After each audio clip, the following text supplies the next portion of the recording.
ఎక్కడికి పోయినా నా రాజధాని అంటే మీ రాజధాని అంటే అమరావతిని కాళ్ళని ఎగరేసి చెప్పే పరిస్థితి రావాలి.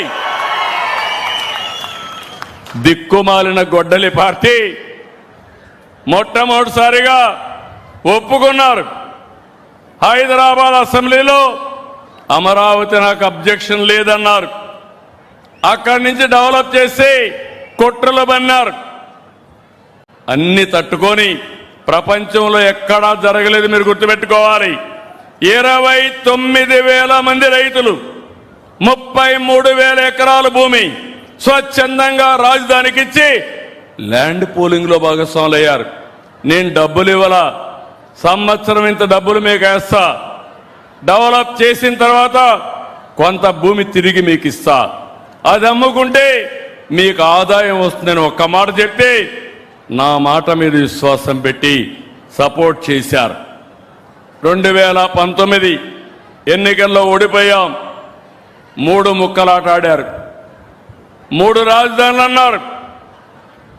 ఏమైందని అడుగుతున్నా? రాజధాని వచ్చిందా నేను అడుగుతున్నా? 5 ఏళ్లు కాలక్షేపం చేశారు.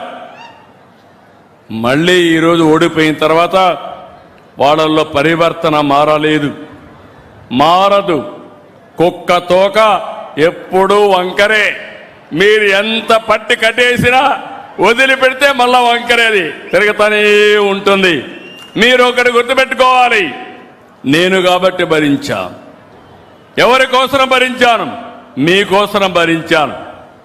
నేను ముఖ్యమంత్రిగా ఉంటే బాబాయిని చంపి నా చేతిలో కత్తిపెట్టి సాక్షిలో నారాసుర రక్త చరిత్రను రాస్తే మీరు కూడా నమ్మి ఓట్లేస్తే ఈ గిద్దలూరులో కూడా నేను ఓడిపోయి పెద్ద మెజార్టీతో ఓడిపోయాం. మళ్ళీ ఈరోజు మీరు గెలిపించారు. 65,000 ఓట్లతో అప్పుడు ఓడిపోతే తిరిగి చరిత్ర రాశారు మీరు. అంటే మోసాలు చేయడంలో దిట్ట. మీరు ఆ విషయం గుర్తుపెట్టుకోవాలి. ఈరోజు మళ్ళీ నిన్నొచ్చి అంటున్నారు మ్యావిగన్ అంట. అమరావతికి చట్టం కూడా రాజ్యసభలో అయిపోయింది, ఎవరు మార్చలేరు. మళ్ళీ మార్చాలంటే పార్లమెంట్లో అందరూ ఆమోదించాలి. ఇప్పుడు అంటాడు దాన్ని నేను ఒప్పుకోను, మ్యావిగన్ పెడతానని. ఆ మ్యావిగన్ నాకేం అర్థం కదా? మీకు అర్థమైందా?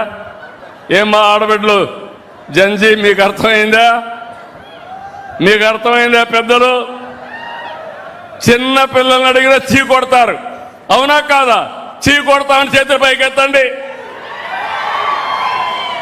ఇలాంటి బాధ్యత కలిగిన రాజకీయ పార్టీలు బాధ్యత లేకుండా ఆ పార్టీని అడ్డబెట్టుకుని ఇష్టానుసారంగా చేయడం.